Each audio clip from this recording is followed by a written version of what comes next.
Hello, my name is Mike Ryan. The name of the show is Jury Duty and Make a Difference on BNN, the show that should answer all your questions about the one-day, one-trial jury system. Today's guests are Jennifer Shaw, Operations Manager at the Office of Jury Commissioner, and Richard Graham, Field Support Analyst for the Office of Jury Commissioner. Welcome. Thank you both. Thank you. Thank you, Mike. For being on the show. Jen is a graduate of the University of Massachusetts in Boston with a degree in criminal justice, and she has worked at the Office of Jury Commissioner since 2009. Richard is a graduate of Assumption College with a degree in criminal justice, has been with us for 10 years, started off in the jury call center, moved on to the legal department, and is currently in the IT department. And it is appropriate, since we want to talk about the jury call center, which you supervise and you graduated from. Do you get a warm body when you call the jury call center? You absolutely get a warm body every time during our business hours that you call the 1-800 the jury telephone number. Believe it or not, there are some people who are not happy to see that they have a juror summons in the mail, and they have some questions in regards to their jury duty. They may never have been to a courthouse before. They may be nervous when they see a juror summons, and immediately their first response is to pick up the phone and call us. So yes, there's nothing worse than calling an 800 number and having to type in a whole bunch of numbers before you actually get a live person. Fortunately, we don't have that in the call center. Jurors will call, and if there's not a representative available, they will sit in a queue, and they will just hear basically their wait time and how long that they have to wait. And that's it. They don't have to press in any numbers. And then once an operator becomes available, they'll take the call. What are the hours of operation for the jury call center? The call center is open Monday through Friday, 8:30 to 4:30, and you will get a live speaking person on the other end when you call during those hours. And when's the best? Is there a best time to call the 800 number? There are definitely times when the call volumes are higher than others. If you call Monday morning at 9 a.m., that's probably our highest volume. Definitely towards the end of the day, right around 3 p.m., that's also when we have a high call volume, because people have called to see if they need to go into the courthouse, and now they need to call us because they have some type of situation come up.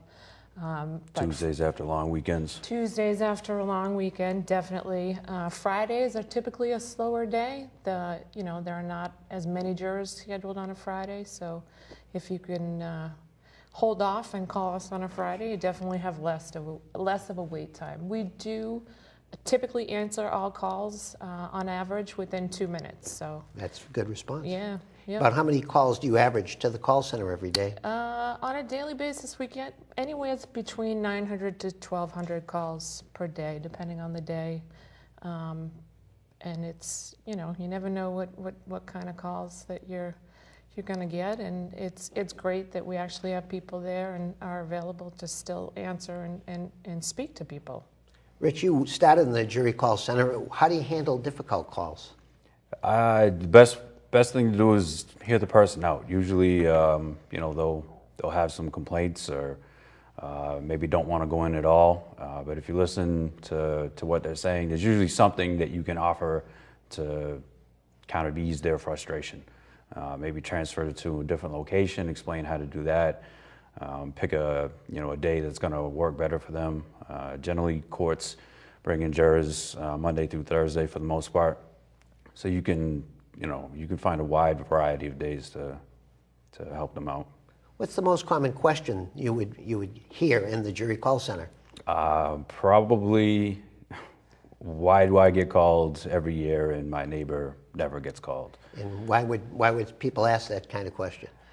I think a lot of people, especially if you're frustrated about getting the summons, you have a tendency to over-exaggerate when your last summons was. Generally, if you look the person up, they probably haven't been called for 4 or 5 years. So you need the patience of a saint to deal with some of the jurors. Well, you have to have empathy. I mean, people have, stressful lives. They could be dealing with a sick child, a sick parent, or sick themselves, and you have to, I tell all of the call center representatives, put yourself in that person's shoes and, be empathetic and And everybody has something that they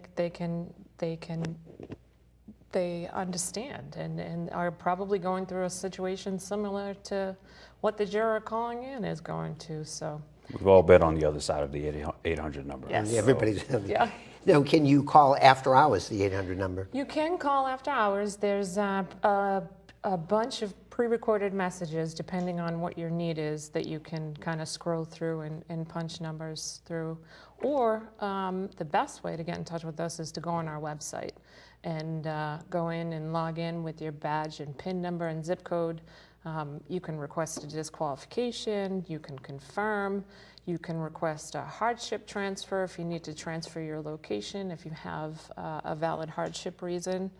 Or you can email us. There's also a link to our email if you have, a specific question in the call center operators, and it's not during business hours. You can absolutely send us an email with your information, and we'll get back to you. If you go on the website to postpone, you'll get a calendar of all available days, so you'll know what.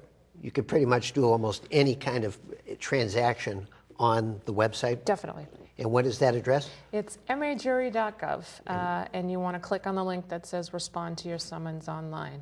And like Rich says, yeah, there's a great feature. It's an actual calendar, and people can go in and choose their own date, which day works better for them, depending on their own schedule. Do I have to give a reason to postpone? You can postpone any time within 12 months of your original date. So say you were summoned for January 2nd, 2016, you have till January 2nd, 2017 to serve. So as long as the court has, jurors on the date that you want, you can pick your date and no reason required. So you don't have to need a reason to just say, gee, I'd like another date. Nope. And you say on the interactive website, you can actually see the calendar of available dates. Yes. Yep. And if a date is not available, it will not allow you to choose it. And then you can just, change the month, go to the next month. You can go from 2015 to 2016 if there's a month in 2016 that works better for you. If you're a teacher and you want to select a date, say over the summer, and not miss out on a school day, then you can absolutely do that. So people really like the website option. You'll get the confirmation email, and next day, and you'll be good to go. What's the average length of stay for the jury? As far as how long jurors... Yeah, how many days would they serve typically? Typically, most jurors are done in one day. About 90% of our jurors finish their juror service.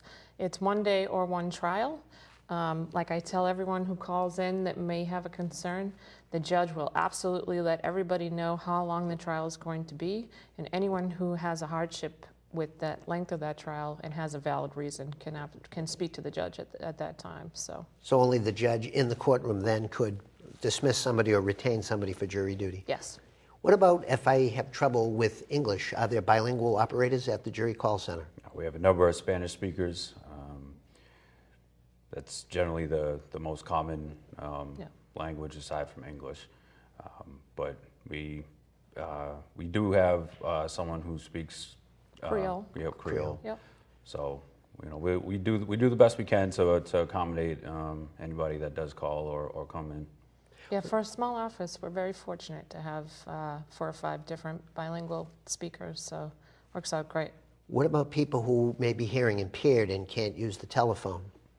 There's a relay service that generally people who are hard of hearing or deaf jurors can use to contact their office, which basically goes through an operator. The operator speaks to the person in the phone room, and then the operator relays the message to the deaf juror. The TTY, which it's kind of a texting system, they can also use that. That's available to them. What about parents of small children? Are they exempt from jury duty? No one's exempt, not based on what you do or things like that. So parents of small children would still have to go. We again are flexible with helping you find a day that works for you, whether it be the day of the week or a certain month. Yeah. So don't bring your children to jury duty. No. You'll be sent home. Yes. Yes. And that's typical. That's a lot of calls that we deal with. Parents of students that are upset that their child is in college and have been summoned for jury duty, we work with all the colleges in the state of Massachusetts and advise them that, students are going to be summoned for jury duty, and it's important that that not be held against them during their class schedules. Callers that have young children and have difficulties with daycare, and someone that may have a medical issue or concern going on. We hear all kinds of. Against students, you can find days towards the beginning or the end of the semester Yep. where classes are light, workload's light. If it's a single parent situation, you can maybe find a time of the year where other family will be in town.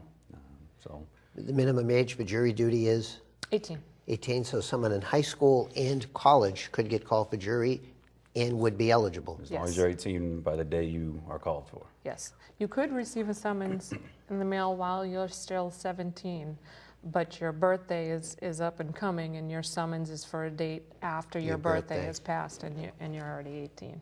What about kids who come to study in Massachusetts for college or university? Are they eligible for jury duty here in the Bay State? Yes. Still eligible. You're considered an inhabitant of the state. Again, the jury is designed to represent the community. Yep. So college students obviously are a big representative of that community, especially colleges like UMass Amherst. They make up probably 70% of the population out there when they're in session. So to exclude such a large population Wouldn't be representative. If I came from the Boston area and I went to a school like UMass Amherst, could I get a jury summons here in Boston and one out where UMass Amherst is? Yes. there is double dipping. But you only have to serve one, though, right? Correct. So, Yep. But if you get your summons in the school, you have to serve it where your school is, Yes. correct? Wherever your summons first. Can't be transferred out of county. We can transfer your court within the county, but you can't be transferred out of the county. Yep. What about handicap accessibility? Are most of the courthouses equipped to deal with people who may have mobility issues? Yes, definitely. There are some locations that are better equipped. There are still some courthouses that are fairly old and are not as up to date as some of the newer courthouses. And that's definitely where you want to call our call center operators and get in touch with someone and figure out, people have questions. How far is it from the parking lot to the front door? How far do I have to walk? It's just not only people that are in wheelchairs. There's other people that may have limited mobility as far as walking, or if they need to bring needles. If you're a diabetic, you can absolutely. We have a great ADA coordinators within our office. They'll take any request. People could bring food if they need to have food? Yep. Any type of reasonable accommodation that we can accommodate, definitely. So you want anyone who has any type of ADA concern would want to call our office and see if there's a courthouse that would work better for them within their county. So if somebody, what would you tell jurors as far as the length of the day? Should they have to be comfortable sitting for a couple of hours? Is that the baseline you use? Yes. Court hours are basically, jurors are summoned to come in either at 8 or 8:30.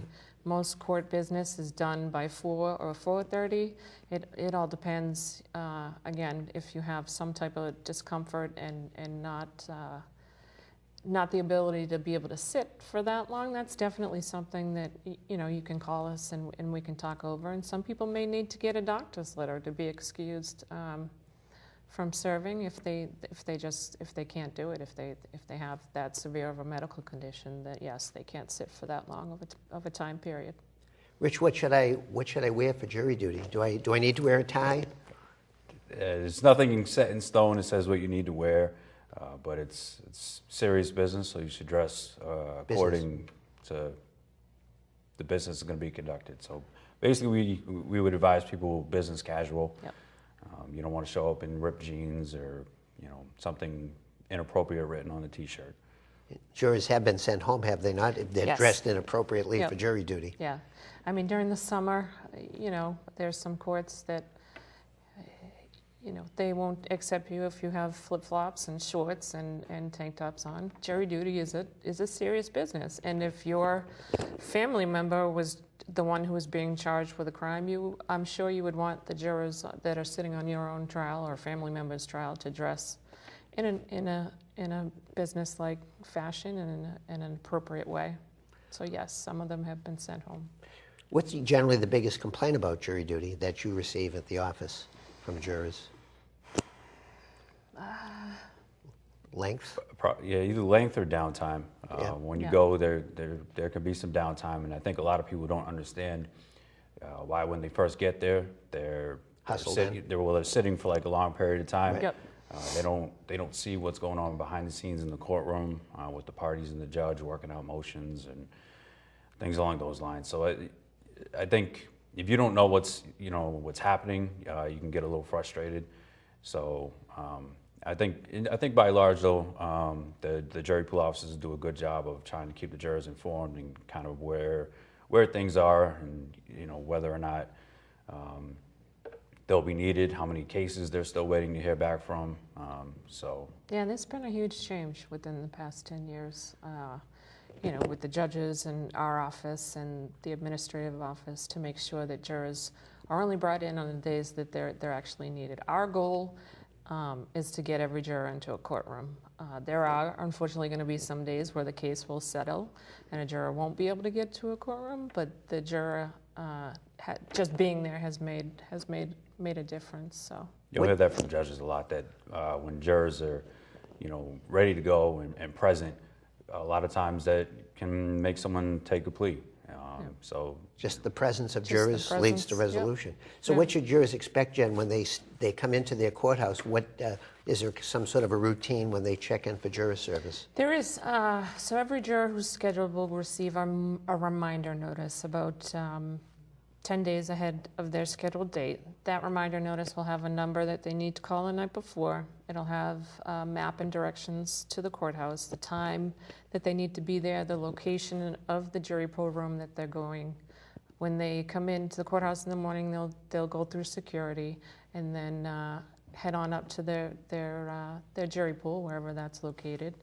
And they'll be checked in by a court officer and given attendance in the system, and then the court officer will greet the jurors and tell them a little bit about their day, where, the logistics of the building, where the restrooms are, if there's any vending machines or water, or if juror has any, specific needs, and then... No smoking, though, right? No smoking, no. And then the jurors will watch about a 20-minute orientation video that tells them just a little bit more about jury duty.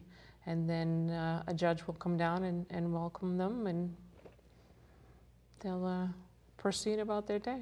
So you advise that people should bring in reading materials? Can they bring in Absolutely. Can they bring in electronic devices? absolutely, bring reading materials in the court. As long as you have your juror summons with you, the court will allow you to come in with your cell phone. And laptop.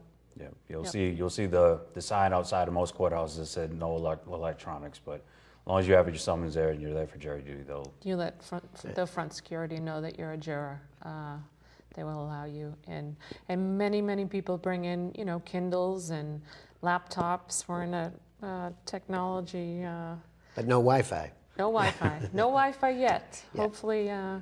Hopefully in the future that's something that we can offer. But people can bring their own Wi-Fi with them if they have it. And there's certain courthouses that have locations that have little desks set aside, or an area for people to be able to set up their laptop or most read a book. smartphones can be used as a hotspot too. So I mean, if you can hook that up to your laptop and then connect to the internet that way. So Yeah. Okay, it's a way to do it. But the warning is that once jurors go into the courtroom, Everything needs to be shut off. everything needs to be shut off. Yes, Okay, so absolutely. and they are strict about that. Definitely, yeah. Some of the courthouses try to provide magazines. There are some that are there for people to be able to read, but definitely bring something with you to keep you occupied. It just helps the day move along. Rich, you worked in the legal department. Dare I ask, what happens if I don't go to my jury duty?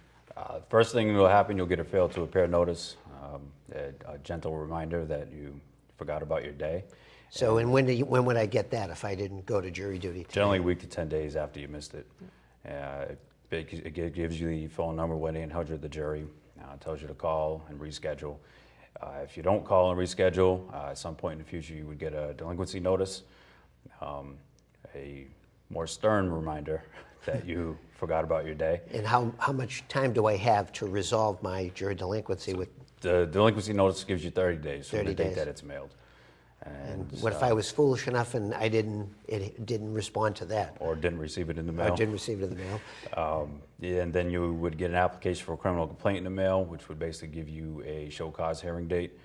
That's a court document, correct? It is. So it gives you a date and a time to show up for a hearing with the legal counsel and the clerk of the court. And generally, when you go to the hearing, the legal counsel will either explain what you need to do to be disqualified, or will give you, reschedule your date while you're there, and then give you the instructions to call the night before, same as a normal juror would. If you don't show up at the hearing, Or don't adhere to the terms of the hearing? they would schedule you for an arraignment, and again, if you miss the arraignment, most courts will issue a warrant. And that takes quite a few pieces of mail to get somebody to the warrant stage, It correct? does. I mean, the ultimate goal is to get people in there to serve. It's not to, punish you or, make your life miserable. It's just to get you in there to serve and get it resolved. So pretty Or, much. yeah, I mean, respond. I mean, Right, if, so- if you have moved out of the county, no longer live in the county, if you're not a citizen, a lot of people will get that notice and say, oh, that doesn't apply to me, I'm not a citizen. We don't know that, and at any time, anyone can become a citizen, so they also become eligible to serve. We just need people to respond and let us know what their status is. Don't ignore your juror summons. Right, so respond to every jury summons that you receive in the mail. Which goes along, just because you sent in a doctor's letter in the past, or in the past you've told us you're not a citizen, that doesn't mean that the condition hasn't changed. You may have became a citizen, Yep. or Your health may have revived. Exactly. So, and basically, it's pretty simple. Either show up where you can pretty much be done in one day, or send us proof of disqualification. So that leads us to, what are the 10 major disqualifications from jury service? The 10 are non-citizen, So you'd have to provide, your alien ID, copy of your green card, or if you are over the age of 70 and choose not to serve. We have jurors that are over 70 and can still serve if they want to. If you're under the age of 18, if you do not speak English, if you have moved outside of the county, if you are an active military serving member, if you are a convicted felon within the past 7 years, if you've previously served within the past 3 years, either federal or state jury duty, you're not on the hook to serve again. You have that 3-year disqualification window. If you have a medical condition and you provide a doctor's letter, or if you're a primary caregiver for someone in your household who you're taking care of that is sick, that would suffer if you left them to go for juror service. Those are the 10 disqualifications. and there has to be proof. You just can't say I'm not a citizen, and everything has to be validated, correct? Yeah. Yes. Great. Yeah, except for over 70. We have everyone. Those are my favorite phone calls to get. 'Cause But if they come, we'd like to have them for their wisdom and experience. absolutely, yeah, I encourage them. But if they call and they don't want to come, you can disqualify them. It's quick, easy, and they leave. They hang up happy. So. Yes, very happy. Do the happy dance. So as citizens who are summoned in for jury service in Mass, should they expect good service and hopefully have a positive experience? They should, and I definitely hope so from the minute that they call our office. The call center is the backbone of our office. We are, the first initial contact with most of the jurors, but a lot of them have never even seen the inside of a courtroom. So we try to be as professional and as helpful as we can. And yes, Understanding. understanding and sympathetic and empathetic and help, whatever situation that they're dealing with. And yes, when they go to the courthouse, we also want them to have a good experience, and it's something that we continue to work on. There's a survey on our website. Jurors are encouraged to go to our website and majury.gov and click on the link for the survey and tell us how we're doing. Let us know. Most jurors that serve have a great experience. We understand that things come up. Certain seasons are bad, depending on your profession. If you're a tax person, April and March are probably not a great time for you. So we try to be as understanding and helpful as possible, and can suggest things based on the years and things that we've seen. So So customer service is job number one. Definitely. Well, we've run out of time. We'd like to thank you for joining us today on Jury Duty and Make a Difference on BNN. Just remember, if you have any questions about your jury service, you can always contact us online at 1-800-843-5879 to Or- call us. or online. Or online. majury.gov. Yes. So just remember, you do make a difference. Please serve when called. It's important to all of us. Thank you, Jen. Thank you. Thank you, Rich. And thank you at home.